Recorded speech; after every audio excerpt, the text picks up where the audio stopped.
Para um entendimento e uma prática melhor da meditação, nos programas passados nós falamos do yoga e de seus princípios, falamos do decálogo do yoga ou das 5 yamas, interdições que o praticante deve abster-se e das 5 niyamas ou prescrições que deve seguir como bases de ética do sistema. E demos no programa da semana passada os 8 passos ou yogangas do Raja Yoga, yoga real nos presenteada por Patanjali, 700 anos antes de Cristo, e hoje nós vamos fazer um programa complementar para esclarecer dúvidas e para enriquecermos estes assuntos. Assim, para enriquecermos ainda mais esses conhecimentos, neste nosso programa de hoje, vamos dar mais esclarecimentos do sistema e fazermos uma síntese das etapas superiores. E por isso, o tema do nosso programa de hoje é Samyama, com Y, Samyama. Samyama é o conjunto dos 3 últimos passos do Raja Yoga. É composto do 6º, 7º e 8º passos ou yogangas, as fases de dharana, dhyana e samadhi. A prática Samyama é concentrada nas 3 etapas finais do Raja Yoga. Consiste em dirigir todos os nossos esforços nos 3 últimos passos ou yogangas, que são os mais importantes, como eu vou explicar a você agora, querido ouvinte. Primeiro, dharana, concentrar a mente em um ponto, em uma qualidade de um objeto de meditação, interno ou externo, real ou então abstrato. E se concentrar totalmente nessa qualidade ou atributo do objeto de meditação, permanecendo totalmente centrado e concentrado nesta única qualidade até que ocorra um domínio e uma identidade total com essa qualidade. Segundo, dhyana ou meditação é trabalhar a mente, pensar em todas as qualidades e tudo o que se sabe sobre aquele ponto de meditação escolhido, interno ou externo, real ou abstrato. Pensar em todas as qualidades e em todos os atributos possíveis, relacionar tudo o que se sabe sobre este objeto, até esgotar todo o nosso conhecimento, todo o conhecimento que se tem sobre o ponto ou objeto da meditação. Depois, em seguida, ainda nesta fase, se concentrar novamente no ponto, no objeto de meditação, na qualidade escolhida inicialmente, e se manter novamente centrado e totalmente concentrado nesse ponto, naquela qualidade, e aguardar com a atenção afinada. Automaticamente, após algum tempo, começam a surgir do nada em nossa consciência pensamentos e conhecimentos novos, adicionais, desconhecidos sobre aquele objeto de meditação. Abre-se como que uma torneira generosa que jorra conhecimentos sem parar sobre o objeto da meditação. Conhecimentos fantásticos, verdadeiros, que nos são dados gratuitamente junto com um entendimento total, pleno, consciente, sem necessidade de pensar e sem necessidade de raciocinar. Sabe-se diretamente, sem usar a mente concreta, sem dedução, sem indução, sem raciocínio, sem razão. Adquire-se um conhecimento enorme, direto, sobre o objeto de meditação e desconhecido por nós até esse momento. Abre-se assim o canal para o mental abstrato. Entendemos coisas abstratas, coisas sem nome, sem forma e sem qualquer atributo que seja. Chegam à nossa consciência símbolos, atrás de símbolos que ficam gravados e que gradativamente, após serem decifrados, nos tiram do analfabetismo espiritual. E esses símbolos passam a ser a linguagem sagrada com o divino, a linguagem sagrada Senzar, a linguagem direta com anjos, hierarquias e entidades e mundos espirituais e divinos. Estes símbolos, ao serem usados como novos objetos de meditação em meditações posteriores, aos poucos vão se tornando a iniciação, vão nos iniciando e vão criando a comunicação simbólica, conhecida em iniciação, e conhecimento real. Levam ao conhecimento real, fazendo então acontecer a verdadeira Raja Yoga, a yoga real, a união com a própria realidade. O terceiro processo, o terceiro ponto superior, chama-se Samadhi, ou integração. Usando os símbolos recebidos como novos pontos, como novos objetos de dharana ou de concentração, de dhyana ou de meditação, aos poucos estes símbolos vão sendo decifrados e o canal de comunicação espiritual vai ficando cada vez mais íntimo, direto e forte, até a fusão com a própria fonte de todos estes conhecimentos, que é a nossa realidade, o nosso eu superior, o nosso Cristo interno, o nosso verdadeiro mestre, centelha do Espírito Santo, centelha do Cristo universal. Alma e espírito aí se fundem. É o momento do Om Mani Padme Hum, que quer dizer, ó joia preciosa do lótus, a manifestação da joia Kundalini que dormita no lótus ou no chakra raiz, que se funde através de prana ou da nossa vida com Forrati, a essência espiritual, realizando a trindade de Deus, a integração do corpo, da alma com o espírito, a fusão dos mundos dos efeitos, dos mundos das leis com os mundos das causas ou espirituais. Adquire-se uma dupla consciência, a humana e a divina, dupla identidade. É dizer, eu sou tu, ó mestre, e tu, mestre, és eu. Esta é a entrada em Samadhi, o último passo da Raja Yoga. E isto acontece com um estado de luz, com um estado de felicidade indescritível por palavras e também por sentimentos humanos, algo muito superior, uma felicidade divina, um amor puro por tudo e por todos os seres, uma entrada em êxtase divino total, conhecido como Nirvana. E isto é apenas o início, o primeiro grau, pois Nirvana tem 7 níveis crescentes, 7 degraus superiores. Depois de Nirvana, entra-se em Paranirvana, com mais 7 níveis superiores ainda e mais crescentes ainda. E depois entramos em um estado último, superior, coisa fantástica, maravilhosa, chamada de Mahaparanirvana, com mais 7 níveis superiores, estados de felicidade angélica, de semideuses, de deuses e de felicidade infinita. Samyama é facilmente entendido pelo próprio exemplo do prego, onde o prego é a ideia.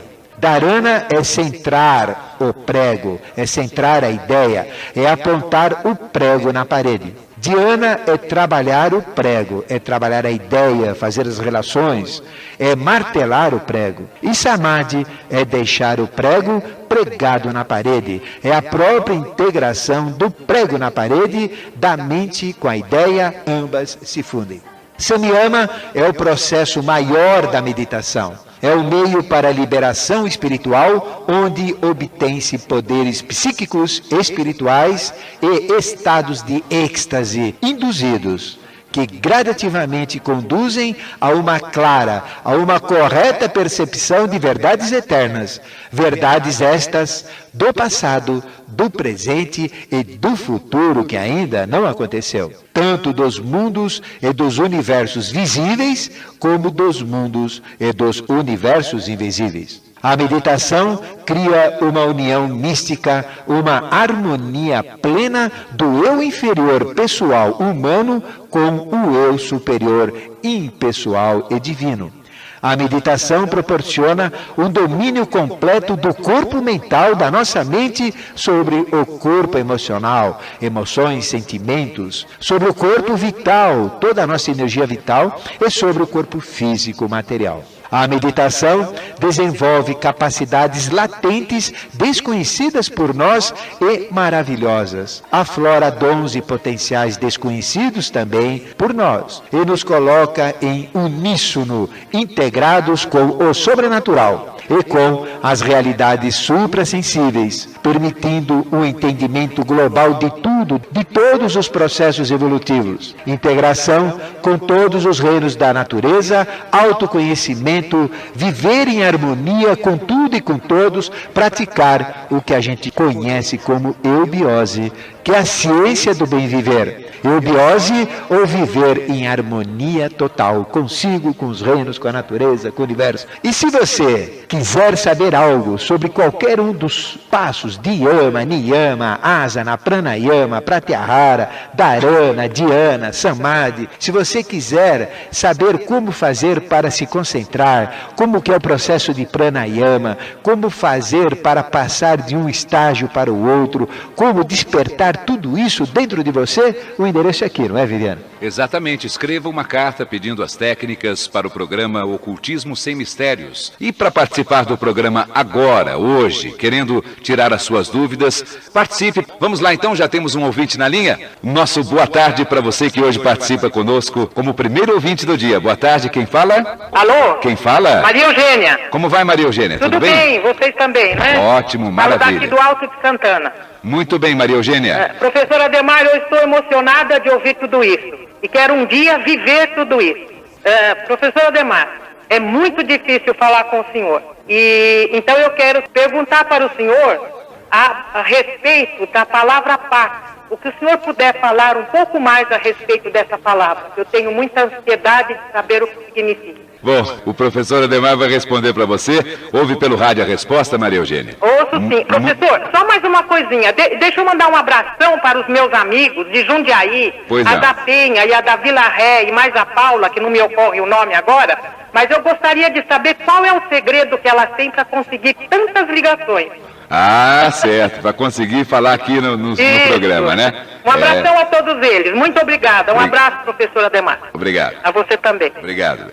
Professor Ademar, agora é a palavra Pax. Bom, Maria Eugênia, respondendo à sua pergunta, Pax representa o nome de 3 potestades. Como a gente fala Deus Pai, Deus Espírito Santo e Deus Filho, como Pai, Mãe e Filho na maioria das religiões, Pax é a síntese do nome da Trindade de Deus. Só que é uma palavra que nós só podemos pronunciar dentro de uma ambiência ritualística, dentro de uma ambiência preparada, porque nós não podemos pronunciar esta palavra no rádio, porque é uma palavra muito sagrada. E é lógico que tem gente ouvindo o rádio numa condição que não é adequada no momento, ou seja, não existe uma ambiência generalizada que nos permita pronunciar este nome. E normalmente o significado de PAX somente é pronunciado num local muito limpo, um local de altas vibrações, onde realmente a gente contata o sagrado. Isto ocorre dentro de um templo, dentro de um sacrário, dentro de um ambiente puríssimo, e nós, para pronunciarmos esta palavra,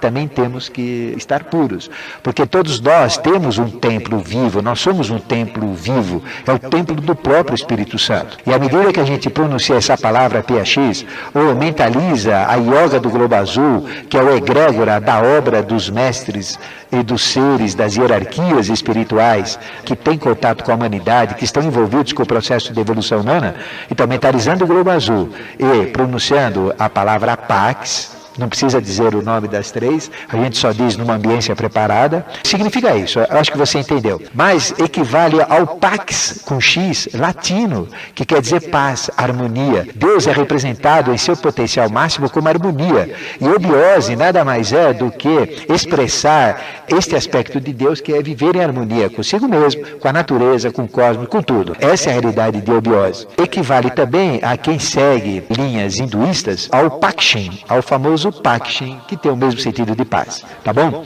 A sua pergunta foi interessante e muito obrigado pela sua participação. Já tem mais um ouvinte na linha para participar conosco. Hoje estamos falando sobre os 3 últimos passos da Yoga Samyama e vamos ver qual é a pergunta do nosso próximo ouvinte. Boa tarde, quem fala? Boa tarde, Viviane. Quem é? Meu nome é Leila. Tudo bem, Leila? Tudo, eu falo aqui da Vila Ema. Ótimo. Qual a sua pergunta para o professor Ademar, Leila? Viviane, eu gostaria de fazer uma colocação para o professor Ademar. Que eu, na verdade, esses passos que ele colocou da yoga, que ele disse que quem experimenta é uma felicidade indescritível, realmente.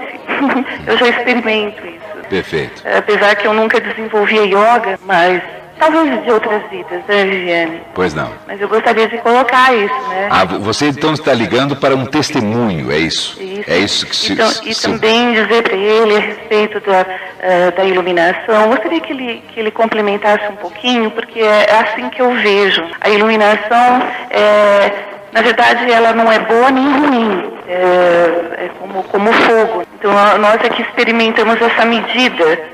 De repente, o churrasquinho é muito gostoso, mas o nosso dedo lá pode não ser tão agradável. Então é assim que eu gostaria de colocar, que na verdade o nosso exercício é essa medida mesmo, dessa iluminação. Ok, Leila, muito obrigado pela sua intervenção. Vamos ouvir os comentários do professor. Muito obrigada, um abraço para você. Obrigadão, tchau.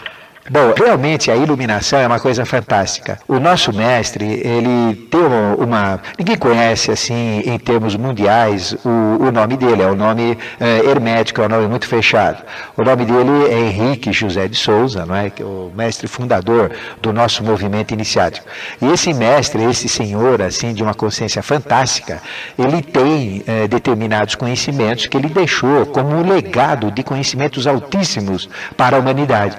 E é justamente com base nesse legado de conhecimentos que nós crescemos a nossa consciência. E não adianta nada a gente crescer a consciência, não é, Viviane? Se nós não passarmos para os outros, nós temos que passar a consciência. O objetivo deste programa é passar eubiose para vocês. E eubiose representa a síntese atual desses conhecimentos que foram e que chegaram ao contato humano através de Henrique José de Souza, um baiano, entre aspas, né? Porque na realidade ele representa o próprio padrão também de humanidade, só que com uma missão totalmente oculta, não é uma missão externa de aparência, mas que ele realizou um trabalho na face da terra, que quem entra numa escola de iniciação vai entender tudo isso. E aí, como a gente diz aqui no início do nosso programa, a gente vem revelando pouco a pouco para vocês, porque é algo que é um estado de consciência para o qual a humanidade vem se preparando devagarzinho, e a gente vai soltando aos poucos, porque não adianta chegar aqui mesmo para você que participa no início da Sociedade Brasileira de Eubiose, por exemplo, se você quer fazer um curso por correspondência ou comparecer até um dos nossos departamentos, logicamente que todo esse conhecimento só vai chegar inteiro para você no final de todas as etapas do curso. Não é algo que já vem assim, né? Um caminhão carregado de areia que a gente descarrega em cima da pessoa, porque, logicamente, se você for encarar a coisa de uma forma dogmática, ela nunca vai realmente se interiorizar, nunca vai realmente fazer transparecer aquilo que vem de dentro para fora, ou seja, de você entender o seu interior, ou seja, é um processo realmente invertido, não é de fora para dentro. O conhecimento vai buscando as pérolas aos pouquinhos, não é isso, professor? Exatamente. E Deus escondeu a verdade onde o homem nunca vai procurar, porque todos buscam fora o que está dentro dele. Todos buscam um Cristo exterior. E sim, existiu, lógico. Mas Cristo é um título. Cristo vem de Crestos, vem de ungido, vem de iluminado. E na realidade é o mais alto grau de iluminação, ou de conhecimento, ou de consciência. Jesus, que representa o Filho de Deus feito homem, um ser de hierarquia que se misturou com os homens, que caiu no meio da humanidade e que adquiriu através do sacrifício do Gólgota o título de Cristo, ou seja, ele representa o padrão de luz, o padrão de iluminação. E todos nós somos jivas, porque o homem corresponde a uma quarta hierarquia espiritual, que é a hierarquia jiva. Então nós somos jivas em essência. E quando o homem adquire a iluminação crística, ele se torna um jivatimã. O que é um jivatimã? É um jiva, ou homem que é reflexo da hierarquia jiva, com consciência de Atman. Atman é o sétimo princípio crístico. É o homem que se tornou igual à semelhança de Cristo. E quando Jesus falou, somente através de mim chegareis ao Pai, ele representou exatamente o título. Ou seja, eu consegui, eu sou o padrão, e somente através do meu padrão vocês vão chegar aonde eu cheguei. Isso é uma grande verdade. Ele é o caminho, a verdade e a vida. E todos os mestres, todas as escolas de iniciação buscam isso. Iluminado é adquirir o estado de Atman, é colocar o foco da consciência em Atman, é adquirir a consciência crística. HJS, o Henrique José de Souza, o nosso mestre, ele dizia o seguinte, que quando um ser humano se ilumina na face da Terra, apaga-se uma estrela do céu. Cada um de nós tem uma ligação com uma estrela no céu. E automaticamente, quando apaga essa estrela no céu, quando uma pessoa se ilumina na face da Terra, surge uma mancha solar. Quanto mais manchas solares existirem, mais iluminados na face da Terra estão surgindo. E imagina, Leila, se toda a humanidade que está encarnada hoje se iluminasse agora. Todo mundo se iluminasse agora. Todos os que estão no astral, todos os que estão no plano mental, todo o processo dos ciclos reencarnatórios, em qualquer fase, todo mundo se iluminasse. Sabe o que aconteceria? Surgiriam tantas manchas no Sol, apagariam tantas as estrelas, que o Sol simplesmente apagava. E Shambhala, que é escuridão total, se iluminaria e daria início ao novo ciclo evolutivo. Olha, eu falei para vocês um dos maiores segredos que existem na iniciação. Quando toda a humanidade se iluminar, ou por bem ou à força, porque tudo vai ser integrado no Sol, a hora que toda a humanidade se iluminar, Shambhala, que é escurecida, vai se iluminar. E essa nova iluminação de Shambhala é o próprio surgimento de um novo sistema evolutivo. Funciona assim o universo. Se iluminar é isto, é adquirir esta consciência crística. E nós adquirimos praticando Samyama, Dharana, Dhyana e Samadhi. E é lógico que para praticar isso tem que seguir as etapas anteriores, as regras de ética, moral e tudo mais. Um grande abraço a você e obrigado pela participação. Muito bem, voltamos ao atendimento dos nossos ouvintes que estão participando. Boa tarde, quem fala? Dalva Ferreira. Tudo bem, Dalva? Tudo bem. Ótima. Dalva, de onde é que você está falando? Poá. Poá. Poá. Tá tudo bem por aí? Tudo bem. Qual a sua pergunta para o professor Adhemar? Minha no nosso pergunta programa? para o professor. Queria saber sobre os Nirvana e os 7 níveis superiores de Paranirvana e agradecer a ele por essa espiritualidade tensa. Tá bom então, Dalva. Você ouve a resposta pelo rádio, a gente dá a oportunidade de mais uma pessoa ligar para cá, tá bom? Tá Muito bom. obrigado pela participação. Bom, Dalva, é uma pergunta interessante, porque todo mundo fala em Nirvana, Nirvana, Nirvana, Nirvana, mas Nirvana, na realidade, representa uma primeira entrada em contato com o mundo espiritual. E Nirvana, como todos os subplanos cósmicos, existem 7 planos cósmicos, cada plano cósmico tem 7 subplanos, e cada subplano tem 7 estados de matéria. E quando a gente fala em Nirvana, nós estamos falando do plano espiritual mais denso. Ele não é material como nós entendemos a matéria, porque eu sempre falo que espírito não é matéria. A gente falar que viu um espírito é errado. Isso não quer dizer que as doutrinas espíritas estejam erradas. É uma questão de nomenclatura. Aquilo que muitas pessoas tratam como espírito, na realidade é alma, é psicomental. Alma é o psicomental, o conjunto de sentimentos, pensamentos, e pode ser vista, pode ser tocada, pode ser manifestada, porque é matéria. Nós temos 4 níveis de matéria: o físico, o vital, o astral e o mental. O psicomental, ele é formado de matéria astral e de matéria mental. É matéria, tudo isso é matéria e tudo isso pode ser contactado, visto e perceptível pelos 5 sentidos. Mas o espiritual não. E o primeiro estado de contato com o espiritual é uma percepção superior que a gente só consegue através do mental abstrato, através da intuição e do princípio Atman, que é o princípio crístico. Existem 3 maneiras que eu sempre falo que nós podemos contactar o espiritual. E quando isso acontece, o primeiro contato é com o estado ou com Nirvana, que é um estado de altíssima felicidade. Não existem palavras, não existem sentimentos, não dá para dizer o que é Nirvana. Não é prazer, é felicidade. Prazer é uma coisa, alegria é outra coisa, mas é algo assim transcendental. Imaginem a essência de um amor superior, revestido de uma alegria suprema, revestido de uma felicidade indescritível. Isso não é nada para explicar o que é Nirvana. E entrando-se em Nirvana, é lógico que a gente entra no estado mais grosseiro de Nirvana, dentro da densificação dos mundos espirituais, que não tem a mesma densificação como a gente entende fisicamente e como a gente pode conceber com o nosso mental concreto. A única maneira de entender o que é Nirvana não é com o mental concreto, mas sim com o mental abstrato, com a intuição e com a percepção crística. E entrando em Nirvana, este plano nirvânico, que chama nirvânico, tem 7 subplanos e cada subplano tem 7 densificações. classificações, ou estados de matéria. Não na nossa matéria como a gente conhece, eu repito, mas no nível espiritual. Depois, acima dessas 7 divisões de Nirvana, existe o plano paranirvânico, que também tem 7 subplanos paranirvânicos, e cada um também com 7 níveis. E acima deles existe o plano Mahaparanirvânico. Maha é o grande paranirvânico, que também tem 7 subplanos e 7 graus de felicidade.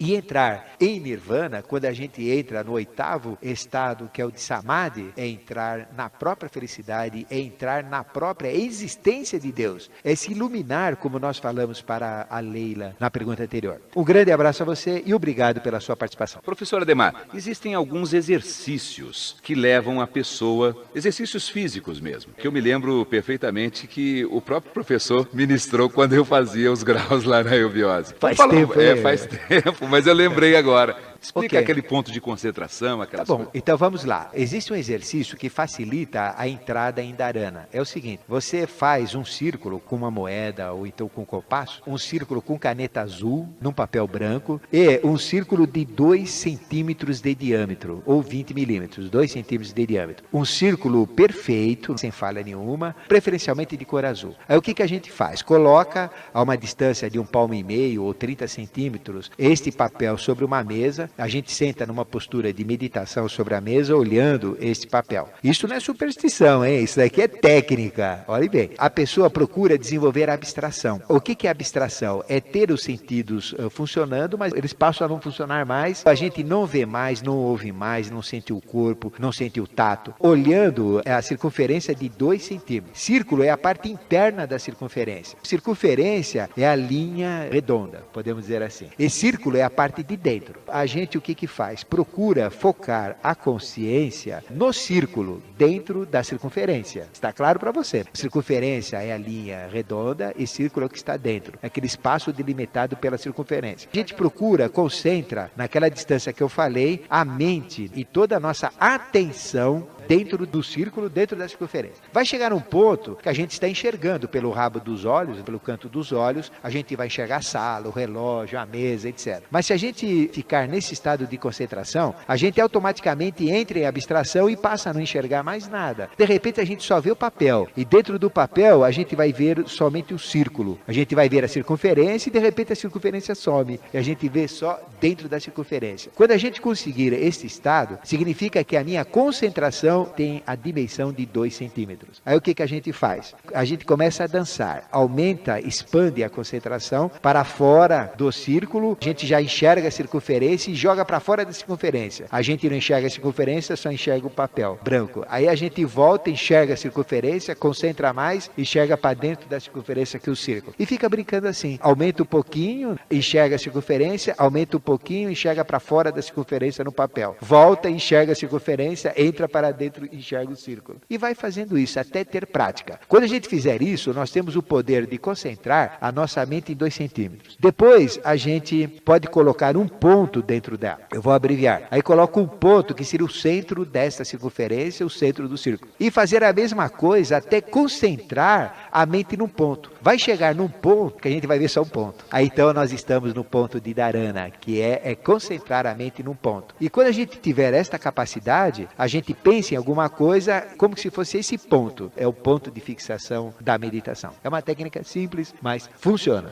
Nós vamos partir para o encerramento do programa, que vai acontecer nesse momento. Professor Ademar, as conclusões sobre o programa de hoje. Bom, nós falamos nesses 4 programas sobre a meditação. E esta palavra meditação diz tudo. Meditar. E que é esse que medita, ou que me diz as coisas? Que meditação é medita a ação. E ação é karma, ação é atuar na vida. É um processo, a meditação é um processo para entrar em contato com a nossa essência, que nos dita as verdades e que nos diz aquilo que a gente deve fazer na ação, ou como conduzir a sua própria ação, o seu próprio karma, a sua própria vida. E a técnica da Raja Yoga é a síntese de todas as demais yogas, e a técnica essencial para a meditação. Querido e querido ouvinte, você deve buscar a meditação, porque é um processo de autoconhecimento, é um processo de introspecção, é um processo que vai fazer com que você entre em contato com a sua realidade. E entrar em contato com a sua realidade é praticar a Raja Yoga,